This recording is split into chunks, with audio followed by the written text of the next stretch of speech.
In 2016, we published our paper, The Commercial Advantage of More Women in the Boardroom, in collaboration with Women in Retail. We interviewed 70 senior leaders, male and female, across 44 retailers to find out why only 20% of executive teams were female, when approximately 60% of employees and 80% of customers were female. Everyone we interviewed agreed that diversity leads to better business. However, 72% of those we interviewed felt that their companies were not doing enough. We decided to reach out to those we had interviewed for our paper to find out if things have changed. And the sentiment was mixed. Half of them felt that progress had been made.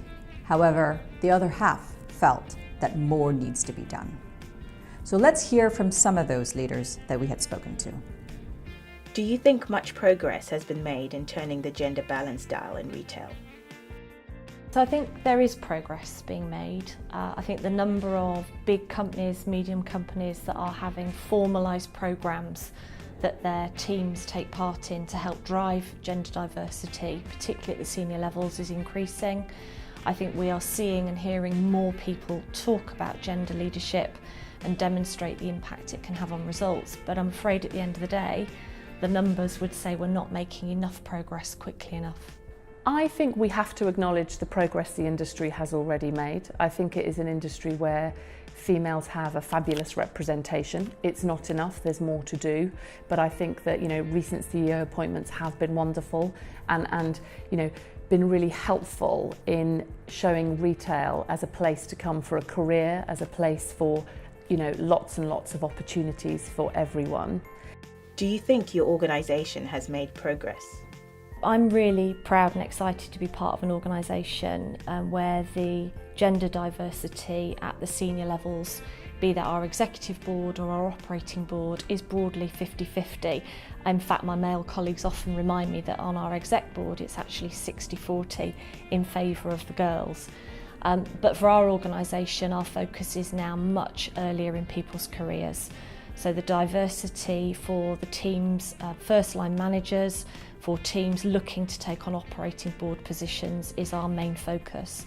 And making sure that whether they are female or male, they have an independent, very specific, very focused development plan for them on their journey to those levels is where we can make the biggest difference moving forward. What personal commitment have you made to addressing the gender balance issue? In terms of what difference I can make personally, it might sound really simple, but for me it's to keep going. I see this as a war for talent.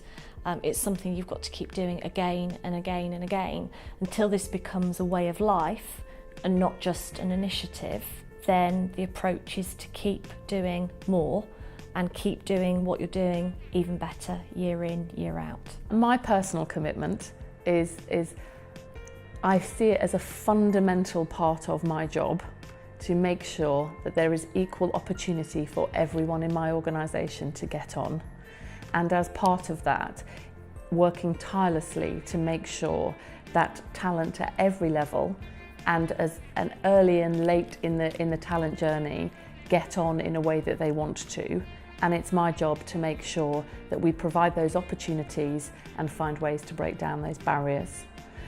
In terms of the industry, we are really proud to be involved, whether it's with BRC Retail 2020, whether it's Be Inspired with Retail Week, whether it's Women in Retail. There are a number of things that we actively get involved in outside of our organisation, and we will continue, and I will continue to do that. So even though we have more women than ever in senior positions in retail, progress across the wider sector has been slow.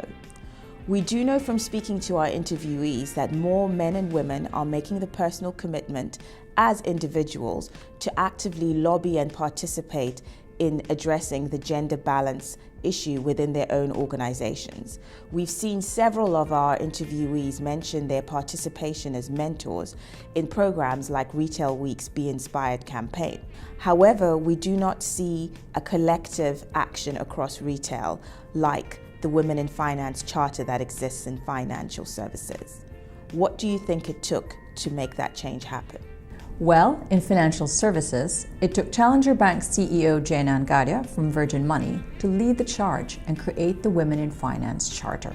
And today, over 160 banks have followed suit to commit to making financial services a more fair and balanced industry. Who will take the lead in retail?